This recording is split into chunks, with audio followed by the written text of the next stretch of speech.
ആഭ്യന്തര വിപണിയിൽ mid size എസ്യുവികൾ അരങ്ങുവാഴുന്നതിനിടയിൽ Japanese നിർമ്മാതാക്കളായ Nissan 2019 ജനുവരിയിൽ കിക്സിനെ അവതരിപ്പിച്ചു.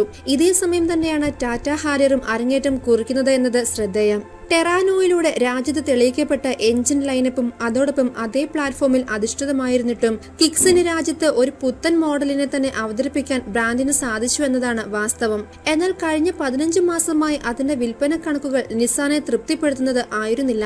ഈ മാസം മുതൽ പ്രാബല്യത്തിൽ വന്ന കർശനമായ BS6 മലിനീകരണ മാനദണ്ഡങ്ങൾ പാലിക്കുന്നതിനും വിൽപ്പന മെച്ചപ്പെടുത്തുന്നതിനുമായി നിസാൻ കിക്സിനെ പരിഷ്കരിച്ച് വിപണിയിലെത്തിക്കാൻ തയ്യാറെടുക്കുകയാണ്.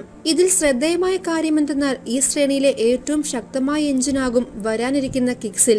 നിസാൻ പുറത്തിറക്കിയ ഔദ്യോഗിക പ്രസ്താവനയിലാണ് ഇക്കാര്യം കമ്പനി വ്യക്തമാക്കിയത്. പുതിയ എഞ്ചിന്റെയും എക്സ്ട്രോണിക് CVT ഓട്ടോമാറ്റിക് ഗിയർബോക്സിന്റെയും സംയോജനം ഉയർന്ന ഇന്ധനക്ഷമതയും പ്രകടനവും പ്രദാനം ചെയ്യുമെന്ന് Nissan motor India managing director Rakesh Srivastava അഭിപ്രായപ്പെട്ടു. 1.3 litre KR13 DDT turbo charged 4 cylinder petrol engine പരമാവധി 156 bhp കരുത്തും 254 Nm ടോർക്കും ഉൽപ്പാദിപ്പിക്കാൻ പര്യാപ്തമാണ്. പ്രശസ്തമായ GTR എഞ്ചിനിൽ നിന്ന് കടമെടുത്ത സിലിണ്ടർ കോട്ടിംഗ് സാങ്കേതിക വിദ്യയാണ് ഇതിലുള്ളത്.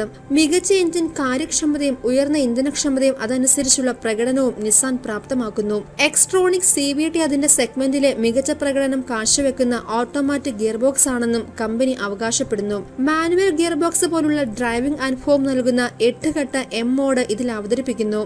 എക്സ്ട്രോണിക് CVTക്ക് 40% കുറവ് ഘർഷണമുള്ളതിനാൽ ഉയർന്ന ഇന്ധനക്ഷമതയും ആക്സിലറേഷൻ പ്രതികരണവും സാധ്യമാക്കുന്നുവെന്നും നിസാൻ പറയുന്നു. ഫെബ്രുവരി ആദ്യം നടന്ന 2020 ഓട്ടോ എക്സ്പോയിൽ റെനോ ഡസ്റ്ററിലും പുതിയ ടർബോ പെട്രോൾ എഞ്ചിൻ പ്രാദേശിക അരങ്ങേറ്റം നടത്തിയിരുന്നു. BS6ലേക്ക് നവീകരിച്ചതാണ് ഈ യൂണിറ്റ്. കൂടാതെ സ്റ്റാൻഡേർഡ് 6 സ്പീഡ് മാനുവൽ ഗിയർബോക്സും ഇത് വാഗ്ദാനം ചെയ്യും. 2020 പതിപ്പ് വിൽപ്പനയ്ക്കെത്തുമ്പോൾ നിസാൻ കൂടുതൽ മികച്ച സവിശേഷതകൾ കിക്സിൽ ഉൾപ്പെടുത്തുമെന്ന് പ്രതീക്ഷിക്കാം. ഇവയെല്ലാം ആഭ്യന്തര വിപണിയിലെ മറ്റ് SUVകളുമായി കിടപിടിക്കാൻ പുത്തൻ മോഡലിനെ സഹായിക്കും എന്ന് തന്നെ പ്രതീക്ഷിക്കാം.